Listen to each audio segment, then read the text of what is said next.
In this paper, we show how to multiplex temporal information along with angular information in a single shot, and how to achieve variable resolution trade-off in spatial, temporal, and angular dimensions. Using our design, the captured photo can be decoded as a video, light field, or high-resolution image. Consider a visually rich scene as shown. It consists of a static object in sharp focus and two static objects out of focus. In the middle, an object moves towards the camera during the exposure time and gets in and out of focus. On the right, an object rotates in the plane of focus within the exposure time. We show for the first time digital refocusing on an object moving in depth. Notice that the moving toy in the center remains in sharp focus, while the static objects go in and out of focus. Additionally, using the captured photo, we can recover a video for rotating objects in the plane of focus. Furthermore, the captured photo also encodes the light field, allowing a digital refocusing on static parts, and obtain higher resolution images for in-focus static parts of the scene.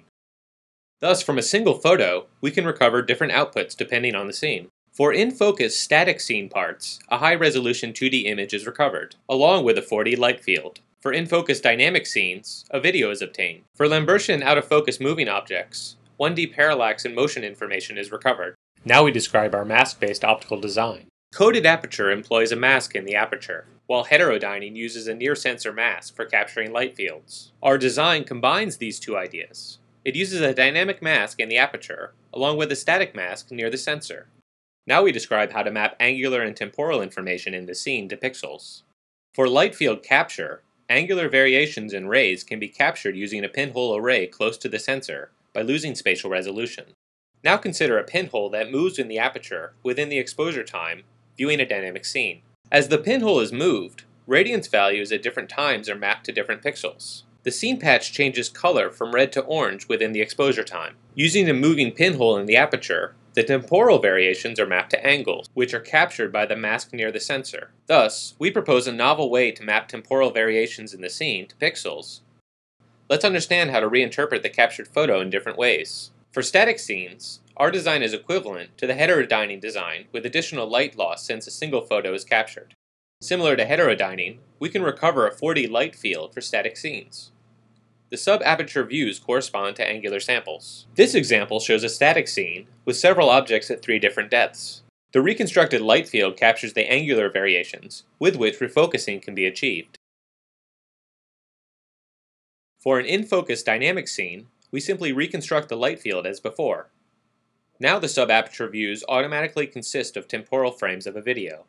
In this example, a person is showing different facial expressions within the exposure time. The reconstructed light field gives the temporal frames. Notice that the temporal variations are mapped to both dimensions of the light field. For dynamic out-of-focus scenes, the temporal variations are mapped to one dimension and the angular variations to the other dimension of the light field. Let us revisit the scene again. Notice that the reconstructed sub-aperture views map time along one axis and angular variations along the other axis. Since angular variations are mapped to the vertical dimension, out-of-focus blur is one-dimensional. In contrast, we can also use all the views of the light field to refocus on static objects. In this case, out-of-focus blur has the shape of complete aperture. We use a medium format digital back and place a mask on top of the sensor. A rotating wheel driven by a motor dynamically changes the mask in the aperture. The video shows the movement of the wheel within the exposure time of the camera. This example shows a calendar flipping from January to September. The reconstructed light field directly gives each of the calendar pages at low resolution.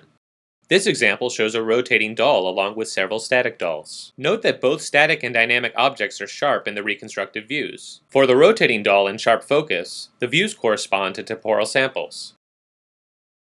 For a static scene, the views correspond to angular samples, with which refocusing can be done. This example shows a hand moving a Rubik's Cube in and out of focus. Notice that both the static and dynamic objects are sharp in the sub-aperture views. For the moving cube, the views of the light field encode time in one dimension and angles in the other, with which digital refocusing can be performed. Notice that the cube remains sharp as it is moving, while the static objects go in and out of focus. If an object moves faster than the temporal sampling, the recovered frames show motion blur similar to a traditional camera. In summary, ours is the first approach that demonstrates how to multiplex both temporal and angular information in a single shot. We showed that variable spatial, temporal, and angular resolution can be achieved for different parts of the scene in a single captured image. We showed novel results, including digital refocusing on moving objects and recovering video from a single photo.